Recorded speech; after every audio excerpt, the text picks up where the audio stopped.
اللہ کے پیدا کرنے سے ہو رہی ہے، اللہ کے علاوہ کوئی خالق ہے ہی نہیں، نہ کائنات کا مالک ہے۔ جب کائنات اللہ کی ہے، پیدا اللہ نے کی ہے، مالک دوسرا کہاں سے ہو جائے گا؟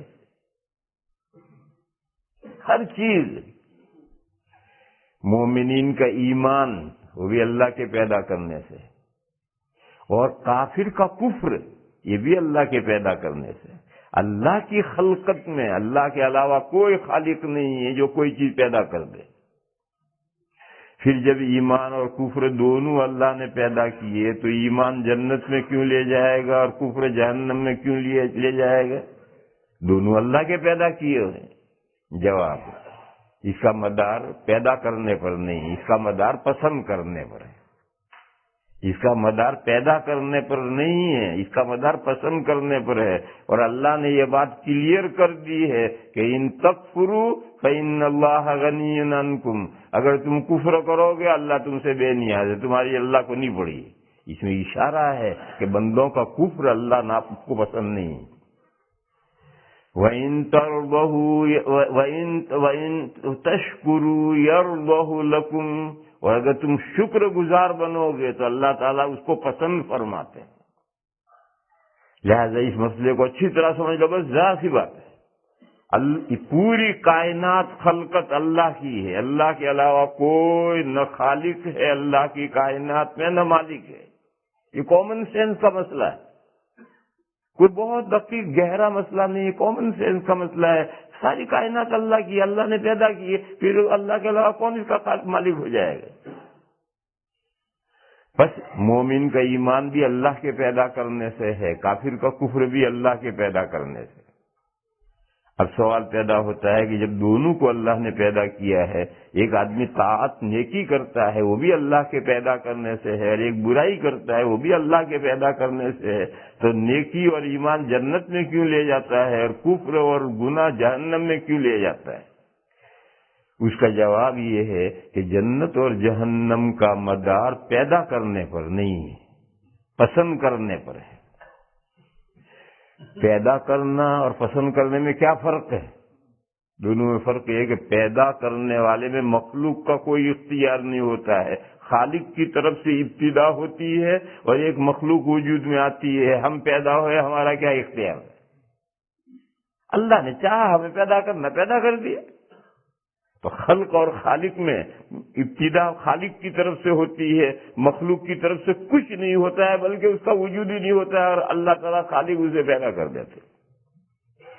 اور پسند کرنا اور ناپسند کرنا، اس میں کام کی ابتدا بندے کی طرف سے ہوتی ہے، بہت باریک فرق ہے۔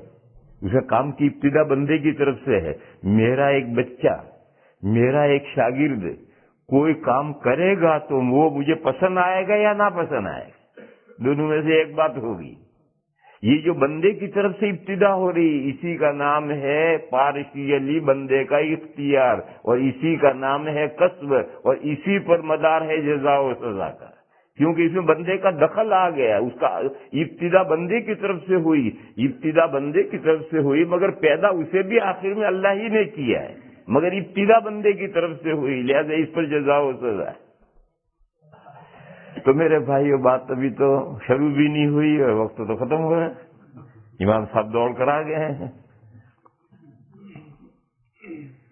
تو میں عرض یہ کر رہا تھا کہ اللہ کو دو باتیں پسند ہیں، ہم مانگے نہ مانگے وہ تو ہمیں دینے والے ہیں، وہ ہمارے خالق ہیں، اپنی مخلوق کے کیئر کرنے والے ہیں، ان کی حفاظت کرنے والے ہیں، اور الحی القیوم ہیں، وہ سدا زندہ ہیں، وہ اپنی کائنات کو تھامنے والے ہیں۔ مگر دو باتیں ان کو پسند ہیں، ایک بندے مانگیں،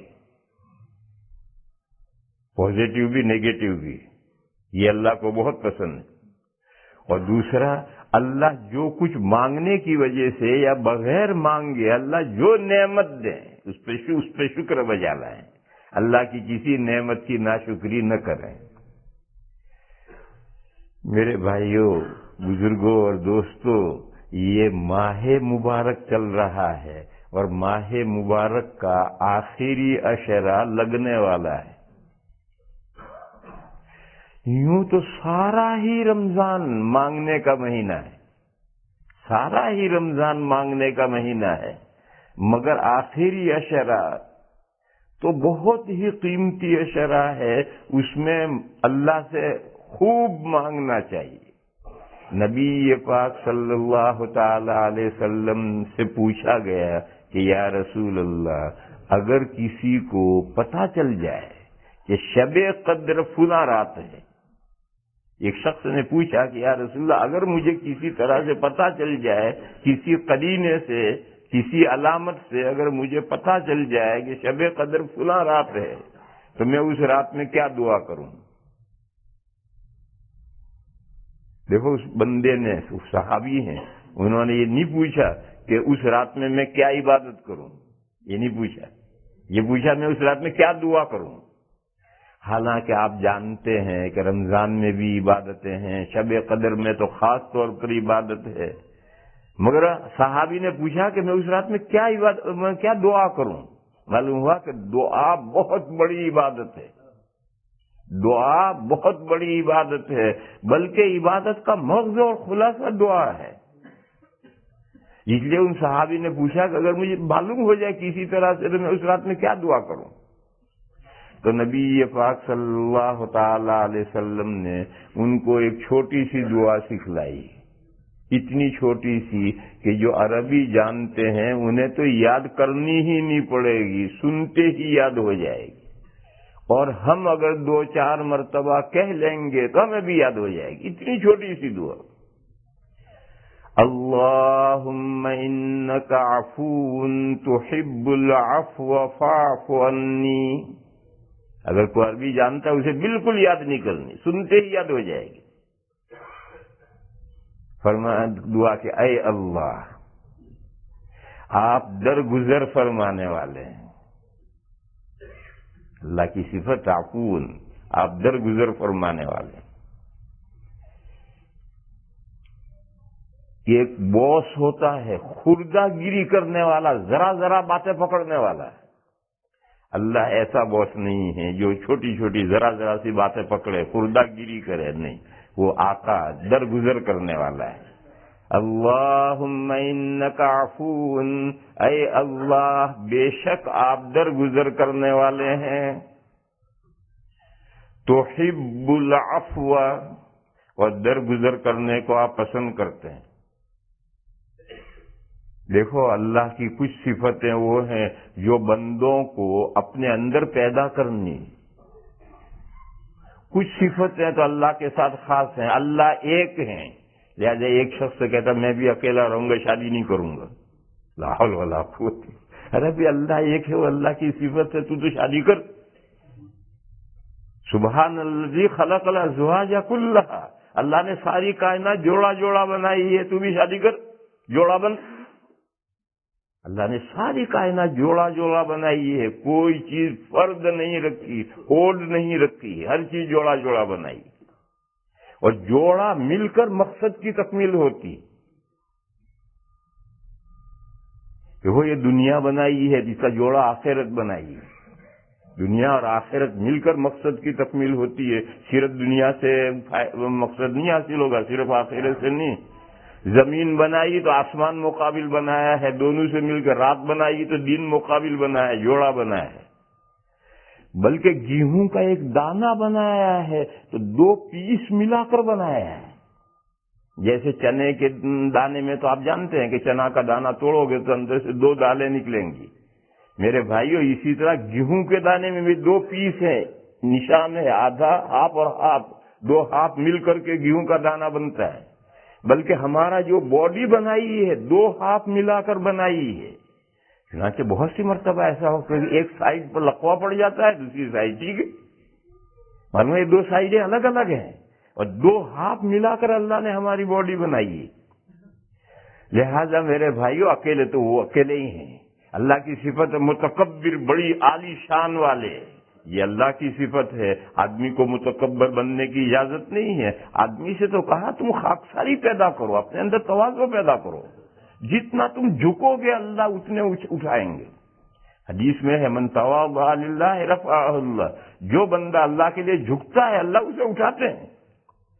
لیکن کچھ صفتیں اللہ کی اپنے اندر پیدا کرنی، وہ رحمان و رحیم ہے. مومنین کو بھی حکم ہے تم بھی اپنے اندر یہ صفت پیدا کرو، دوسروں پر مہربانی کرو. درجہ الگ ہے، اللہ کے رحمان و رحیم ہونے کا درجہ الگ ہے، اور ہم مہربانی کریں گے تو ہمارا درجہ الگ ہے، مگر اللہ کی وہ صفت اپنے اندر پیدا کرنی. پس جب اللہ تعالی جل شانہ امن والہ درگزر کرنے والے ہیں اور درگزر کرنے کو پسند کرتے ہیں، اس میں اشارہ ہے کہ اے لوگو، اے مومنو، تم بھی اپنے ماتحتوں سے درگزر کرو، خردہ گیری مت کرو، ذرا ذرا سی بات پر مت پکڑو، درگزر کرو. ایک حدیث میں ہے، ایک صحابی نے پوچھا یا رسول اللہ، بیوی سے اگر کوئی غلطی ہو جائے تو میں کتنی مرتبہ درگزر کروں؟ فرمایا اگر دن میں 100 مرتبہ وائف غلطی کرے 100 مرتبہ درگزر کرو. حدیث شریف ہے کہ اگر وائف غلطی ہو، ایک ہے جان کر گڑبڑ کرے، نہیں، غلطی ہو گئی تو حضور نے فرمایا ایک دن میں اگر 100 مرتبہ اس سے غلطی ہو جائے، ہر مرتبہ درگزر کرو. تو اللہ تعالیٰ درگزر کرنے والے ہیں اور وہ درگزر کرنے کو پسند کرتے ہیں، یعنی اشارہ دیا مومنین کو کہ تم بھی اپنے اندر یہ صفت پیدا کرو. فاعف عنی، بس درگزر فرمائیے مجھے. تو دو طرف دعا ہے، خطاب ہے، دعا ہے، اور بیچ میں ایک تعلیم ہے. اللہم انک عفو تحب العفو فاعف عنی. کہو دعا، اللہم انک عفو، اللہم انک عفو، اللہم انک عفو تحب العفو، تحب العفو، تحب العفو فاعف عنی، فاعف عنی، فاعف عنی. یہ حضور نے فرمایا کہ اگر تمہیں پتہ چل جائے کہ فلاں رات شب قدر ہے تو یہ دعا اس رات میں مانگیو. شب قدر پورے مہینے میں کسی بھی وقت آ سکتی ہے، لیکن موسٹلی شب قدر آخری عشرے میں آتی ہے. اسی لیے آخری عشرے کا اعتکاف سنت موقدہ ہے. کیوں؟ ہم خرما، ہم ثواب مسجد میں پڑے ہیں، شب قدر آٹومیٹکلی مل گئی.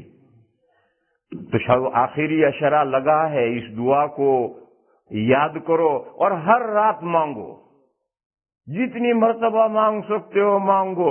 10 راتوں میں کوئی نہ کوئی تو شب قدر ہوگی. وآخر دعوانا ان الحمدللہ.